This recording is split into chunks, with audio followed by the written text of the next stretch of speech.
Welcome, everybody. It's my pleasure to talk to you today and talk about three interesting diseases, if you will.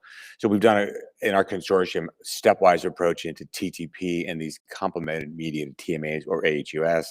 For the purposes of this discussion, we're going to break them down. We're going to lump them together. We're going to talk about preventing relapse in TTP first. You can still hear me okay, right? We're going to talk about relapse in TTP first, and then what's probably more appropriate in terms of the terminology in congenital TTP or complement TMAs, we'll say disease recurrence.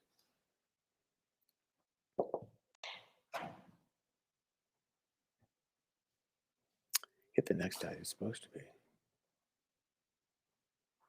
Got it. The first slide's not showing up, but we'll do it right here first of all. So focus on this right panel here. And this is meant to help describe to you, so what's happening in patients with TTP, both in normal and in the abnormal state. In the top panel, you can see the bold arrow is the blood flow. So it's in these conditions we say of high shear forces, which stretch out this von Willebrand factor that you can see that long string, where those triangles, those wedges, which is representing the ADAM TS13 activity, will cut that VWF. It cuts it into small physiologic pieces that cause clotting where you need it to occur. Down below, you can see the situation where you don't have that protease, whether an antibody cleared it or whether you have a congenital deficiency of it. You don't have that function. Those extra long strings get released and will now spontaneously bind platelets where you want it to occur and where you don't want it to occur. And that becomes the disease of TTP, both congenital and immune mediated. Go back one slide if you don't mind. So this is a bit of a complicated slide, but it's meant to really show everything. And you can see in the upper left panel under the normal physiology. And these are all factors that are involved in this very complex process. It's a bit more complex than the slide I just showed you, but you can see in the green blobs, if you will, that's the ultra-large VWF. And that little Pac-Man type thing is the ADAM TS13 protease that will cleave or cut the von Willebrand factor into the smaller pieces. You see the antibodies are listed in the little sort of Y-shaped things, and as well the platelets in blue and the erythrocytes or red cells in red. And you can see in this right panel, and what happens in TTP is usually it's the antibodies that bind and block the function of the ADAM TS13. They can bind and clear it. Either way, you don't get the protease function. Those big, long, ultra large strings of green, the VWF, don't get cleaved, and you get spontaneous clotting in the smallest vessels throughout your body. If you look below, it's trying to summarize things that we're going to talk about in this slide, in this talk, how you remove autoantibodies with plasma exchange or add back that protease with plasma infusion, two different concepts. We're going to talk about immune suppressive therapy that's meant to decrease the production of these antibodies while you remove the antibodies with plasma exchange. And there's multiple forms of immune suppress that have been used. We're going to talk not so much this talk, but in other sessions about caplacizumab that blocks. So that's a drug that binds to von Willebrand factor and prevents it from binding platelets that it wants to do when it's in that ultra large state. So this slide, again, going back to, we showed this before to show the normal and the abnormal state of von Willebrand factor and its metabolism. But it's an important concept to remember that just because you get low activity, low ADAM TS13 activity, does not mean you're going to get TTP. Doesn't mean you're going to get the immune mediated or the congenital. We'll talk more about that in just a little bit. If you go back to mouse models that were done in the lab, and it's very nice to be able to study diseases in animal models where you can make changes to understand better the disease to then inform studies that you do in humans. So in the case of TTP, mice were bred to not have any of the ADAM TS13, but unfortunately they did not develop TTP spontaneously. So other things had to be done to sort of initiate the TTP, if you will, in an at-risk animal. You see the exact same thing in humans, and we'll talk about this in the next upcoming slide with the congenital TTP in people presenting for the first time in their life when they're pregnant. So this is an interesting study done by our colleagues in France and Paul Capo's group, where they looked at 42 women who showed up with a diagnosis of TTP for the first time. And they start to look for these antibodies because it's obviously more common, the immune or the acquired version. So in these 42 women, they could not find evidence of an antibody on this Adam TS13 or what's called inhibitor studies, when you mix the patient's plasma to see if it inhibits normal donor plasma. Is there something inhibiting in their plasma? So in this study, 19 of these patients, there was no evidence for an inhibitor, and there was suspicion that this was a congenital TTP. Now, in remission, as you follow these patients, one thing you have to remember is testing is not perfect. It's trying to approximate what's happening in the body. But 9 of these patients in remission recovered ADAM TS13 activity. So they clearly don't have congenital TTP, as they were able to make it and would be classified as acquired or immune mediated.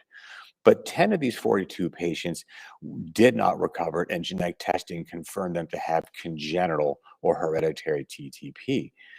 And this is a much higher rate, 10 out of 42 patients, than you would normally expect. So I think this is very illustrative that these 10 women went their entire life without knowing they had congenital TTP. And it took this second hit of being pregnant that increases the risk to do this to them. Again, so many years without any disease despite no ADAM TS13 activity. So it's important that we talk about the treatment of TTP so you understand, I think, the reasons for relapse of TTP. And we've talked about this already just a little bit, and plasma exchange therapy. So this is obviously the mainstay. This is the treatment that changes the disease from a uniformly fatal one to one that nearly all patients will survive. And it's when patients are hooked up to an apheresis machine, their blood is removed, um, and antibodies are removed from the plasma and donor plasma. So the plasma is removed, taking off the antibodies in it, and donor plasma, which has ADAM TS13 or is presumed to have it, is added back. It requires a central venous access, as many of you know, unfortunately, that a deep catheter has to be placed to have the blood removed at high enough flow rates. And if you look at the right in that panel, you can see just a simplified version of what happens on plasma exchange. By centrifugation, the different blood components are separated by their density. So plasma at the top, red cells at the bottom, and platelet-rich plasma in the middle. So we talk about plasma exchange and apheresis. This can be done removing any one of multiple components. It's not just done for TTP. So in the case of TTP, we're trying to remove the plasma portion of their blood and return back the donor plasma. And as you all know, unfortunately as well, complications related to the line, placement of the line, infection, and even reactions to the infused plasma can occur. So a very effective treatment, but obviously we'd like to get to more focused and specific therapies of TTP. We talk about treatment of TTP and adding immune suppressive therapy to the plasma exchange therapy. So while you're removing the antibodies, you want to suppress or decrease the production of them. And we're all familiar with corticosteroids, steroids, prednisone that are used to decrease the antibody production. And you're well aware, I'm sure, have heard of the complications of these. Can be mood disorders, weight gain, infection. Very effective, but really problematic long term in terms of steroids. And we'll talk about rituximab in just a moment. But on the right, you can see on the right 2 different panels from a study we did at Ohio State now several years ago, looking at the top panel the anti-ADAM TS13 antibodies, so the antibodies that are causing the problem, and down below the ADAM TS13 activity. And the first column under pre-treat, you can see is when they were studied before they started their treatment. And that's where you see a high antibody level and a low ADAM TS13 activity, which is diagnostic of TTP. Week 1, 2, 3, and 4 reflect the weeks of 4 weekly visits after they've been discharged from the hospital. So it's usually 1 or 2 weeks in the hospital. And after that, you can see it takes 1 or 2 weeks to start to improve the ADAM TS13 activity. Now, in the red line, you can see this was comparing cyclosporin versus prednisone. So focus more on the blue line, which is the prednisone. But it's important to note that it takes at least 2 weeks to start to see real improvement in the ADAM TS13 activity. But this is 2 weeks after being discharged from the hospital, so probably 3 to 4 weeks. We're going to talk about rituximab also, which is an antibody that clears the B cells that produce these antibodies. Better tolerated, thought to have a longer term effect. But again, it takes time for these responses to occur. And typically that's going to occur about 10 to 14 days after the next dose, after the first dose. I apologize.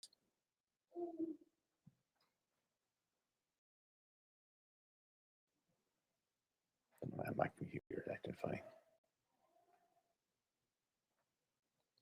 So as you can see in this slide here, this is some work done from Marie Scully and the group in the United Kingdom at the time for the ADAM-TS gene activity to improve. And this is related to date of admission, 8 days after admission, 15 days, and 22 days. What this is meant to show is that rituximab is very effective, but it does take some time for it to work. Many of you are familiar with the term exacerbations, and that's when the disease recurs in the first 30 days after stopping plasma exchange. Part of the reason we think that occurs is that time frame is the time frame when improvement in the ADAM-TS gene activity has not yet happened. It hasn't happened yet with the prednisone nor the rituximab. And that's when you're at risk for this disease coming back again. So it's important that we're going to switch gears and talk a little bit about some studies that we've done. And I think this is one I'm particularly proud of with our research, our USTMA consortium. And this was a study really started out initially by Marshall Mazeppa, headed up with the help of all of our consortium members. And like we've heard about the upcoming retrospective complement-mediated TMA study, this is a retrospective study of TTP focusing on the inpatient admission and what happens. And what's the strength of this study is really the large number of patients that were enrolled. So that, again, we all know that this is a rare disease, and doing single center studies that people have tried can be helpful, can give some helpful information, but to draw real conclusions, you really need large studies. It can only be possible with multi-center collaborative groups, which is exactly what our consortium has been trying to do for the last 8 years. So multiple sites. This was a retrospective study of our sites enrolling patients that were treated going back as far as 1995 up to 2020. And what these data we're looking at are just the inpatient courses. A lot of the work we're doing is long-term longitudinal follow-up of patients. Retrospectively, it's hard to get those kind of data. So what we're really worried about is their initial treatment and what happened in terms of relapse and the effect of race on relapse, which is an interesting topic on response to therapy. Again, I want to emphasize that this is really impressive. This is a large data set. This was 645 participants and over 1,300 encounters. So different relapse events or initial events from these patients. You have to be careful when you're doing a study for people to believe it. You have to demonstrate that for the people who review the article to vet it, that this is truly TTP patients. And in this study, they either had to have an ADAM-TS gene activity at the time of their diagnosis, or they may have been diagnosed before ADAM-TS gene testing was available, and it was found to be deficient later on in their life, confirming that that was likely their original diagnosis. So very impressive data set. So part of really the main goal of this study going into it was looking at relapse. How common is it and why does it occur? We have to be careful, and I'll show you one of my favorite slides later talking about context. And we need to remember the context when we talk about these variables. This context are things that were present when patients first showed up and were diagnosed. And this is what we call a forest plot, where you can see the dot and those whiskers, those lines going to either side. And those are called confidence intervals. So simply put, on the left side are factors that you're looking at, and we're trying to look at the risk, in this case, for relapse in the future. When the dot is far to the right or to the right of that line, we think the hazard ratio or the risk of relapse is increased. So as a good example, if you look at the very top, you see age increasing per 10 years. The dot is slightly to the left of that line. And these whiskers, this confidence interval spans that one. So it tells us there's probably no effect of age either way. If we look at a positive result, look at Black race compared to whites. And you can see the dot is to the right of that line. The hazard ratio is 1.6, so 1.6 times increased risk of relapse. And if you look at those confidence intervals, they don't cross that one. So this is very clearly a risk factor and was the main one that came through in these initial data. So the overall relapse rate you can see in the right of patients diagnosed with TTP was 34%. Blacks had a risk of 40%, whites of 26, and others unknown, not in the database, was 17%. Gives us a good feel for roughly the risk of relapse going forward. And remember, this spans the time before rituximab and after. So it allows us to ask the question of rituximab or other factors in what they did. Steroids were almost universally given to all of these patients as well. So as you can see from the previous slide, we started to see an effect that race made a difference.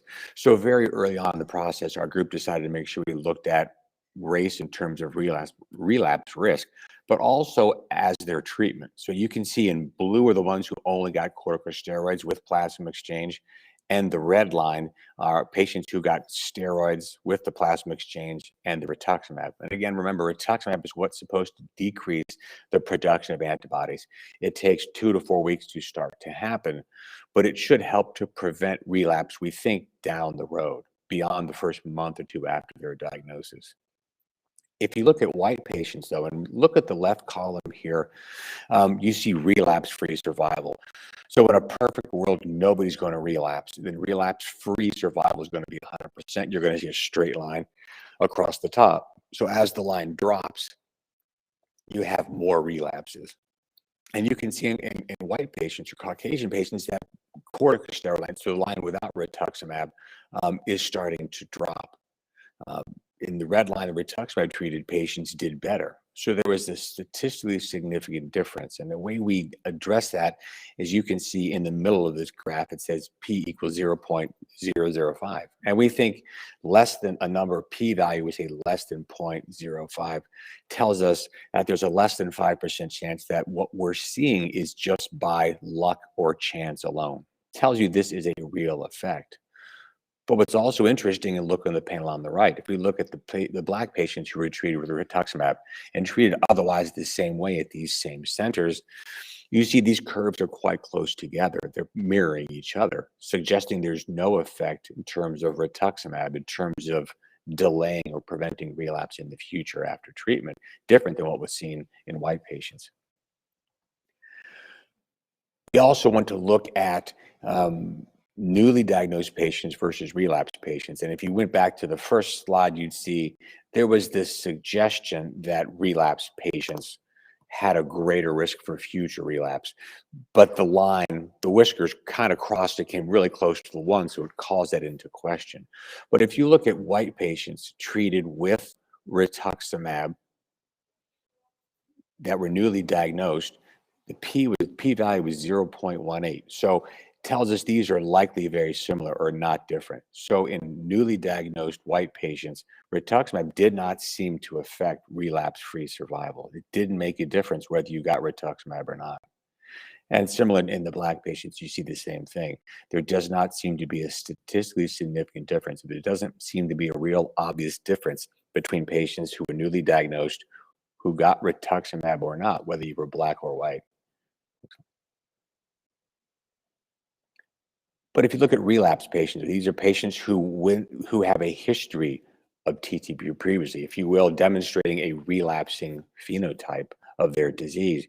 You see a very clear difference in the rituximab treated patients compared to the ones who didn't get rituximab, only got the steroids. And you can see the p-value is less than 0.05.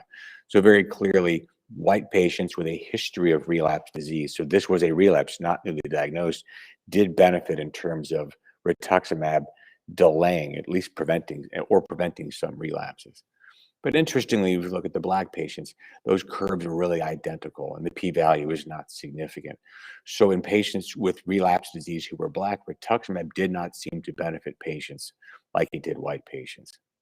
And I think this may be surprising to some people, but it's really a large data set like this that can let you look at these questions in more detail.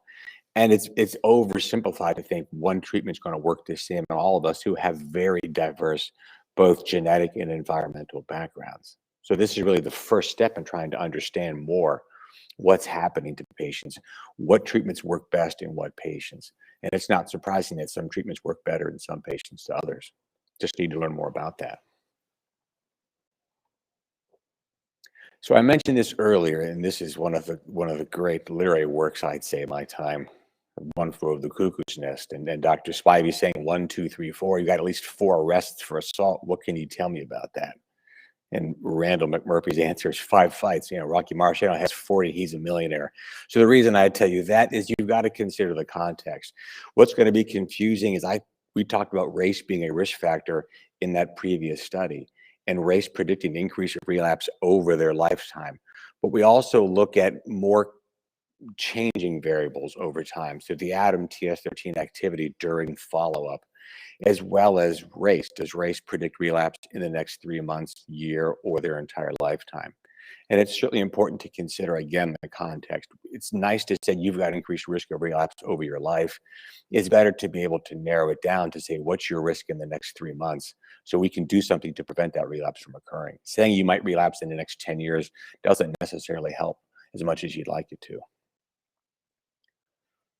So moving on from that to some work that we did now more than 10 years ago. And this was, we started many years ago following patients every 3 months in the outpatient clinic and measuring their ADAM TS13 activity. And this is one of the earliest attempts to trying to predict the risk of relapse of a patient. So this is them coming in, we'll say January, their ADAM TS activity is measured. And what is their risk of relapse from January until the 1st of April? 3 months later when they show up for their next measurements. So what we're looking at here is not risk of relapse throughout their entire life, but just the next 3 months. And this is very consistent with those second hit data that we talked about earlier. And you can see the graph on the left, as you move to the left, as the ADAM TS activity gets lower, the probability of relapse gets higher. But if you look at the number, 0.05, zero 0.1, so 5%, 10%, just by itself, the risk of relapse in the next 3 months is really not that great. But if you break this down into age, and you can see the different ages, 20, 30, 40, and 50 and 60 years old.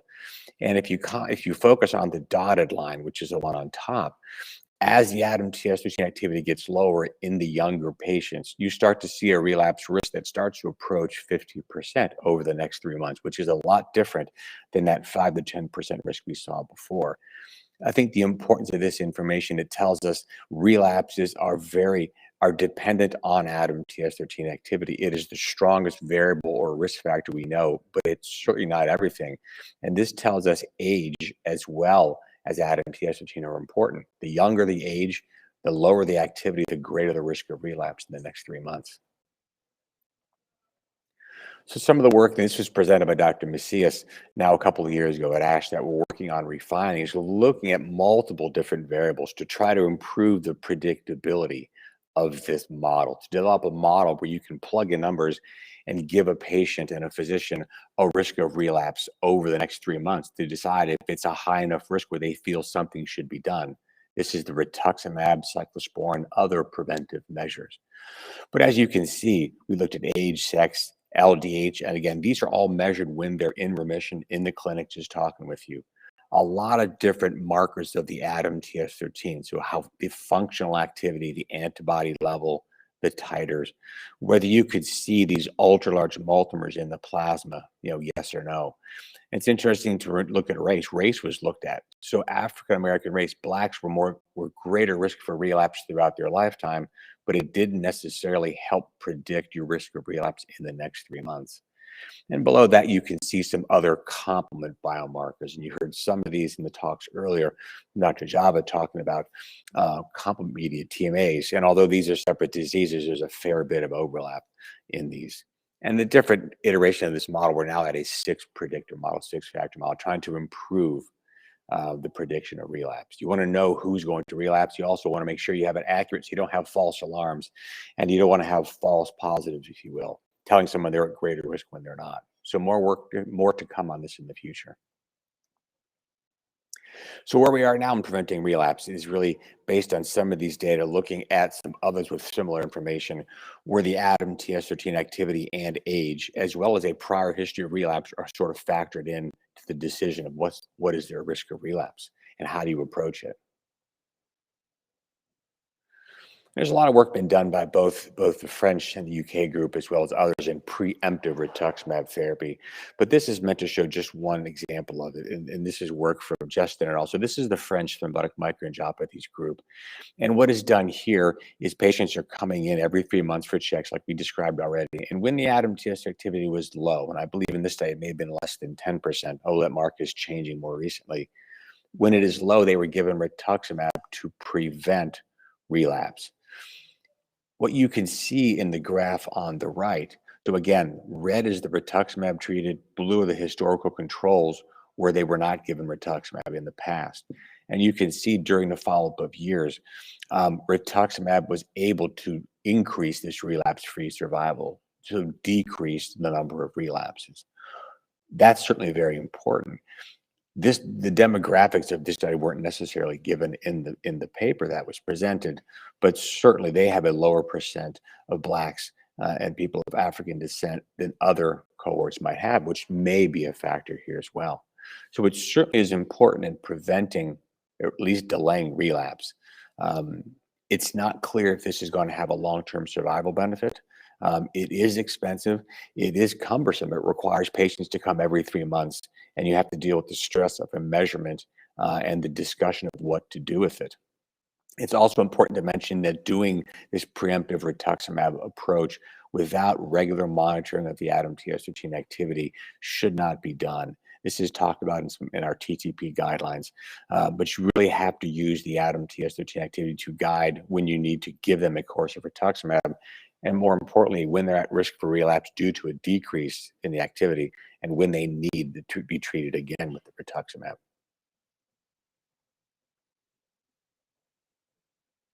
So this is just illustrative. This came from a paper that was written by Frank Aqua and Anna Anton, part of our consortium, looking at the idea of how I follow patients with TTP, so how they're followed after discharge from the hospital. And this is focusing really on, there's a lot of aspects to it, but one of the more important ones is the ADAM TS13 activity and what do you do with it. So it's measured every 3 months, sometimes every 6 months if they can't make it in as often. And if it's greater than 20%, the ADAM TS13 activity, you'll continue to monitor it. But if the activity is less than 20%, or if there's a significant drop, a trend downward from their previous baseline, you're going to want to be very cautious repeating the ADAM TS13 activity to confirm this, but also very strongly consider preemptive therapy, primarily with rituximab, although again, cyclosporin has been used with some success as well as other agents, even splenectomy.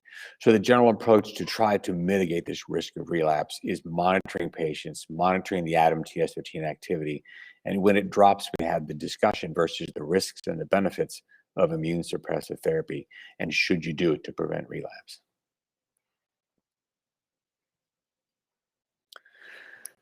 So we're going to switch gears just a little bit, move away from immune TTP into congenital TTP, or AHUS, or what's also called a complement-mediated TMAs, which is the newer, probably more accurate term. We're going to refer to these not so much as relapse, although that's fair. I think this is more of an issue of looking at recurrent disease in two patient sets who may have an increased risk of recurrence of their disease, and treatments are meant to prevent that, if you will. It's a bit more predictable in many cases, if you will, than in the immune-mediated TTP, which is an acquired antibody where you're dependent on the immune system and what it's going to do in terms of dropping the ADAM TS13 activity. You've already heard this before, so you're going to hear it again. When we say TMA, it's really a nice, expensive term for what we find in the peripheral blood. It's used more accurately as a finding on a kidney biopsy or other tissue biopsy. We also use it clinically to represent times when there's a low platelet count and fragmented cells. And you can see some of these cells here, that certainly some round ones with that central pallor that look normal, but other ones that look like helmets. They call it helmet cells or schistocytes, fragmented cells. And these are seen in diseases like TMAs that can affect the smallest vessels, the small arterioles. So small clots occur, and as these red cells rush by, they get torn. So when a physician sees a low platelet count, they go look for a blood smear. If they see a lot of these fragmented type cells, they get very concerned that there may be a TMA involved.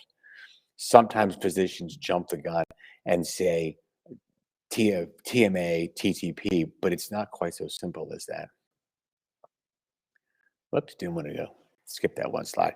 I'll tell you what that slide said instead, since we can't see it. But there are, within this TMA category, there are a lot of causes of the TMA. So TMA is an umbrella term. Underneath it, there's very clearly immune-mediated TTP. There's congenital TTP. There's complement-mediated TMAs, hypertension, malignant hypertension, lupus anticoagulant syndrome. Significant infection and sepsis can do things like this. Drugs, medications can lead to things like this. You get something like this from something as simple as tonic water with quinine. So TMA does not equal TTP. TMA does not equal complement-mediated TMA. TMA equals a clinical finding that's associated with many of these causes. And we focus today on TTP and HUS primarily. Go ahead, next slide.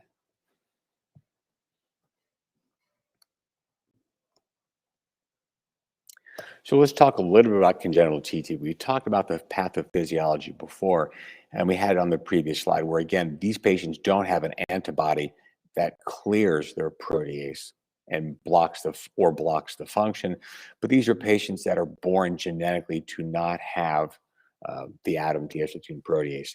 This is what we say an autosomal recessive disease. So you have to inherit one abnormal gene from both mom and from dad. So if the child has congenital TTP, then it means both mom and dad have to at least be carriers of it, unless it's an extremely rare spontaneous mutation. So immune-mediated TTP is rare. This is even rarer than this. This is 1 to 2 cases per million people. The most common times people are diagnosed is at birth. They may look jaundiced. They may have a low platelet count. They may have some other clinical findings that don't make sense. But there are a lot of normal things at birth that can mimic this. So it can easily slip diagnosis, and patients may go throughout their life into their adulthood not being diagnosed. Women may get diagnosed sooner because of getting pregnant, and that will be a known risk factor to trigger a TTP episode in someone who's at risk because they don't have that protease. Men can sometimes get into adulthood until something else more significant happens. The treatment of congenital TTP is really a moving target, and it's evolving.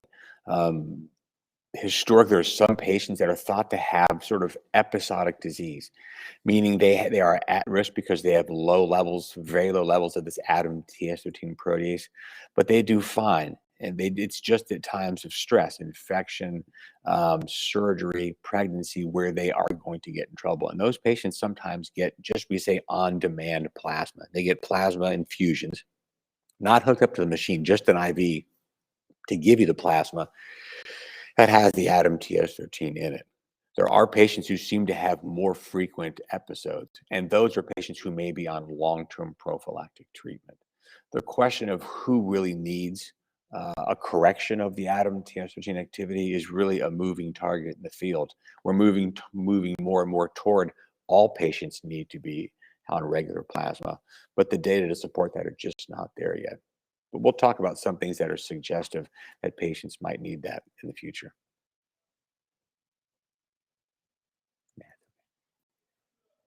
Oh, there it is. That was the slide I talked about earlier, looking at the causes of TMA and the different etiologies of it. You don't want that.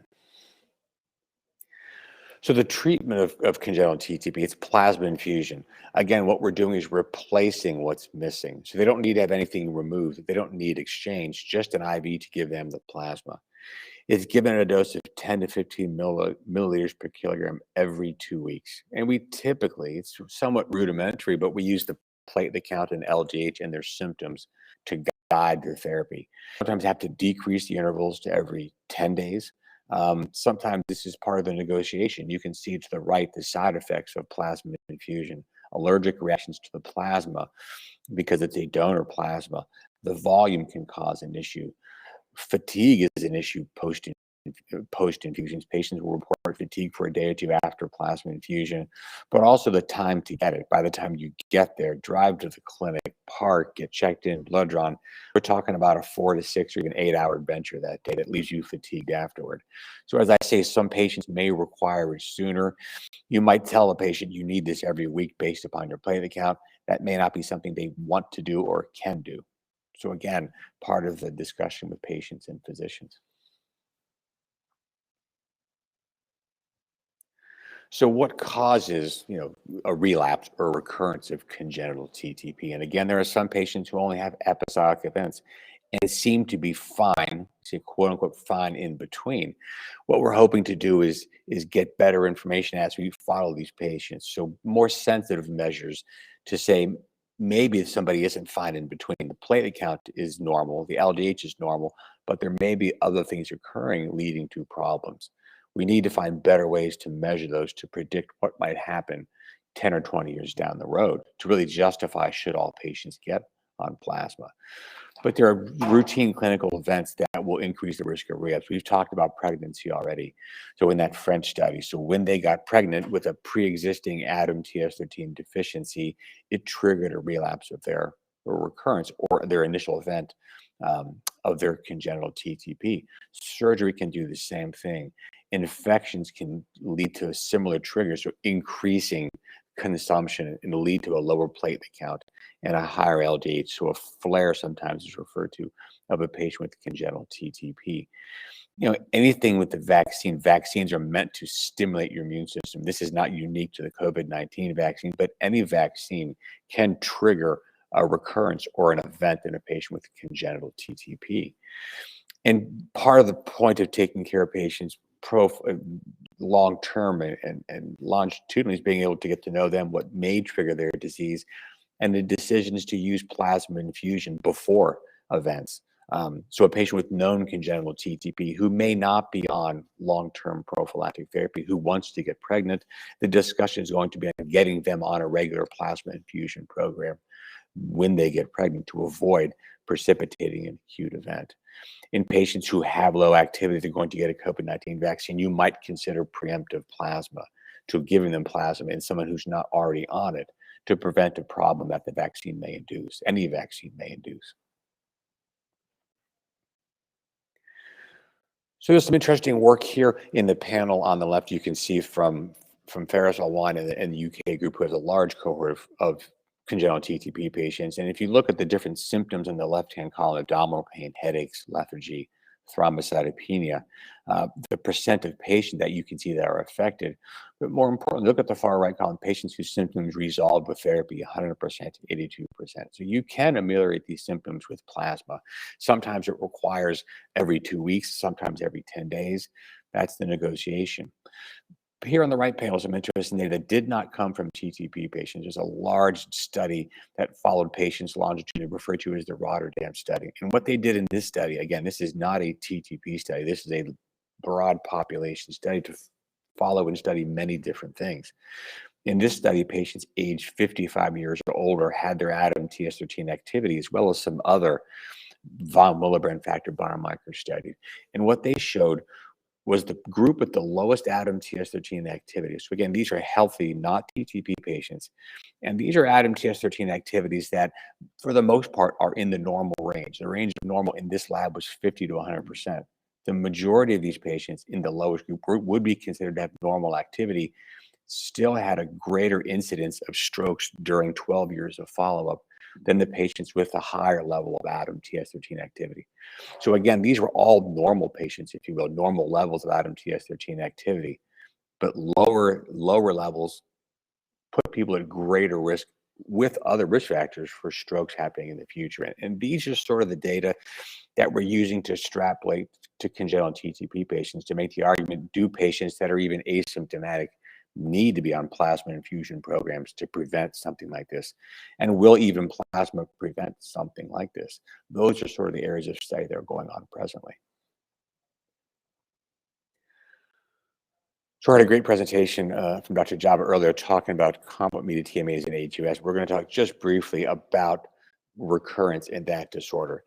Similar to congenital TTP, these are patients who have an underlying risk factor. In this case, we think they've got a defect in their complement system, if you will. Many times it's the control proteins that help to shut down this complement system that's meant to be activated to help you fight infection, inflammation, and clear dead tissue, but then it's supposed to be turned off. When it's not turned off appropriately, it can go wild, leading to multi-system organ damage and a TMA presentation that we've already talked about. There's three different pathways. You don't need to know the details of those. What's important to know is the bottom of this pathway is this membrane attack complex is what does the damage. That's also where eculizumab and ravulizumab block this system to prevent that damage from occurring. If we look historically, and these are the different genetic variants you can see at the bottom. If you look at the pink line, I guess that's a pink or a purple line. These are MCP mutation. That's a sort of a unique subset of atypical HUS that's prone to multiple recurrences and getting better with just supportive care.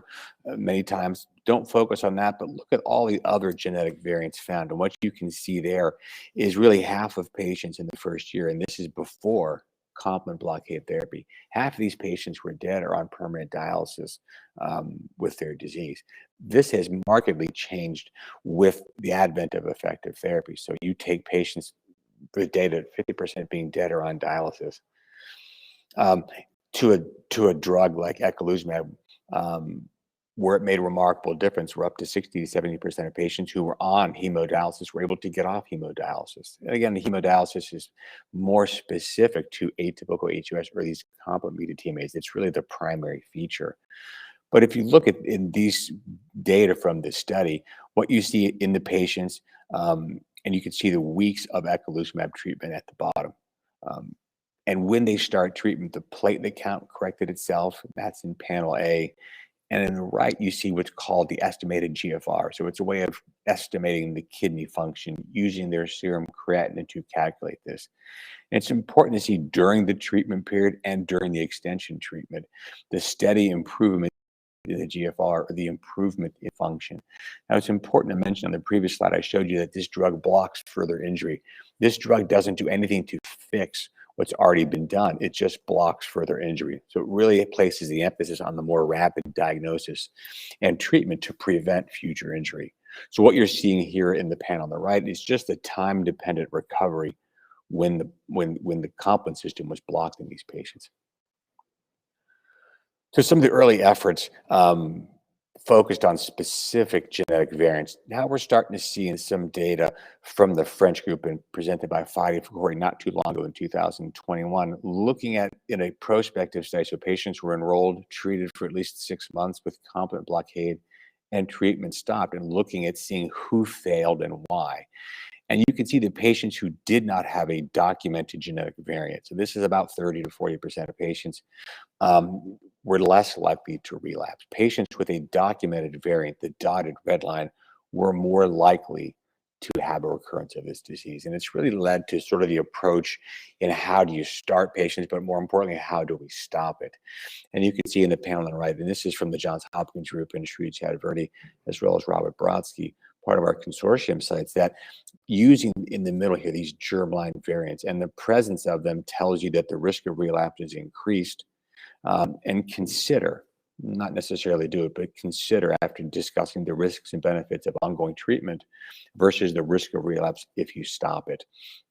In contrast, patients who don't have a documented genetic variant doesn't necessarily mean they don't have a complement-mediated TMA. We just may not be able to find that specific variant yet, have a much lower risk of relapse, less than 5%, and discontinuation of eculizumab or now ravulizumab could then be considered.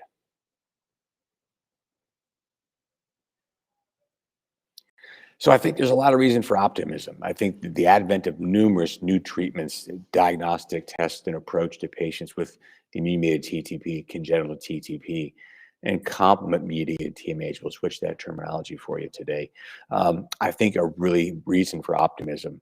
This is a picture of a colleague of mine on a golf trip last year who got himself in quite a pickle, but it ended quite nicely for him. So I think just like him, reason for optimism. We have better treatments. We have better diagnostics to diagnose and treat patients more quickly.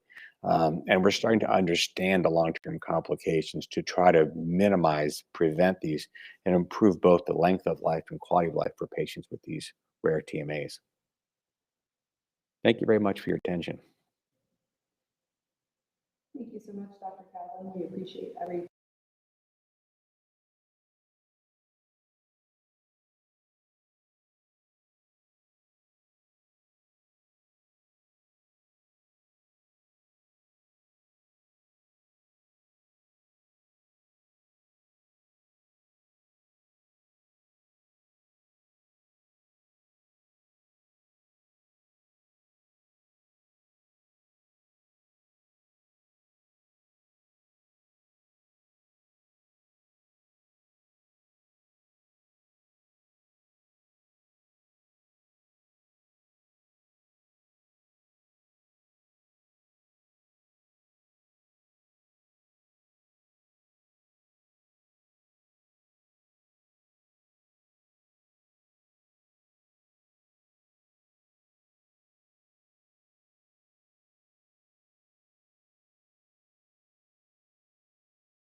Thanks for letting me know I was muted. I gave a whole great speech, guys. So I'll just redo that. I want to thank Dr. Cataland for for the great talk he was able to give. I just want to highlight a few things. If you have any questions for any of the sessions that you saw today, please make sure you come to the afternoon session. Okay, you can hear me now. Just wanted to make sure. Make sure you come to the afternoon sessions. We have a lot of great options. We have Ask the Experts, where you can ask any of the questions you had from the sessions today, anything you didn't get answered, or anything that comes up. We have Women in TMA with Dr. Anna Antoon, Camilla Macias, and Richard Berwick, all to be able to discuss women in TMA, any questions you have regarding that. We have coping strategies, one session for caregivers specifically, one for patients specifically, hosted by Dr. Dee Terrell and Amy Wilson. I think that'll be a great breakout session. Those sessions will not be recorded. Those sessions will be private, so that you're able to disclose any information that you'd like, anything you're comfortable with. Also exciting for us to do this year, we are inviting other patient advocacy organizations to speak beginning at 3:10. We have Answering TTP, which will be able to give us some information on their organization, what resources they have, and what initiatives they're looking forward to, as well as the AHUS Alliance, who will also be able to present and kind of give you background on their organization and what they're able to offer patients. So make sure you come back for the afternoon. Make sure you explore the platform. We have discussion boards. You're able to chat. We have incredible sponsor booths where they actually have representatives in the booths. If you click the Talk With Us Now, where you're able to tell them what you think their priorities should be for patients and what you'd like to see in the future. So make sure you come back, you explore the platform, give us your input on polls and surveys, let us know where our first in-person patient meeting should be, and we'll see you after lunch. So thank you for everybody for joining.